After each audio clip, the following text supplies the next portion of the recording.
To understand use of statins, first understand cholesterol. I've heard statins referred to as wonder drugs that we should put in our drinking water. Do they deserve this reputation? Statins are worth 2 columns because so many seniors take them. This is the first installment. We'll begin with background on cholesterol. Cholesterol is a fat-like substance in blood. You need it to produce cell membranes, protect nerves, and make hormones. The body can make all the cholesterol it needs. Most cholesterol is made by your liver. You also get cholesterol from foods such as meat, eggs, and dairy products. Too much cholesterol is dangerous because cholesterol can lead to blockages in your blood vessels. Cholesterol is transported through the bloodstream in packages called lipoproteins. Low-density lipoproteins (LDL) deliver cholesterol to the body. High-density lipoproteins (HDL) remove cholesterol from the bloodstream. LDLs are often described as bad cholesterol, HDLs are called good cholesterol.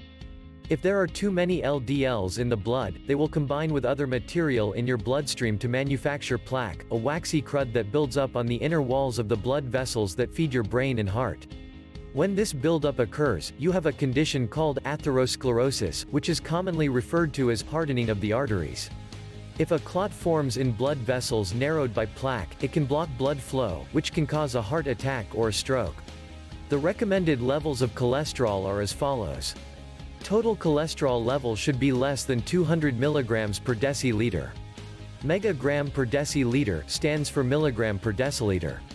Borderline high is defined as between 200 and 239 mg per deciliter. You're risking heart disease if your reading is 240 mg per deciliter or more.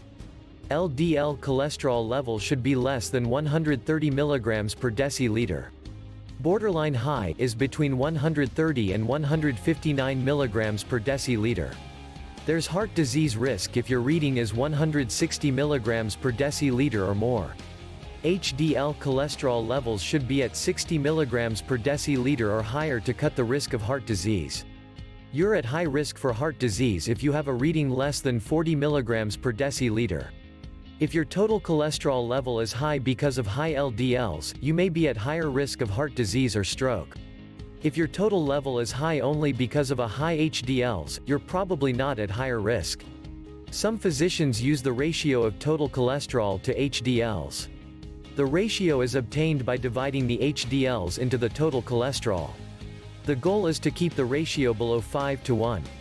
Statins, which are also known as HMG-CoA reductase inhibitors, are drugs that reduce cholesterol by blocking the liver substance responsible for making cholesterol.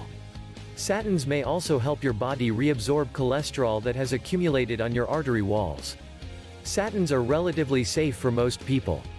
Some of the best-known statins include simvastatin, ｚoker, atorvastatin, lipitor, lovastatin, mevacor, pravastatin, Pravachol, rosuvastatin, Crestor, and fluvastatin, Lescal.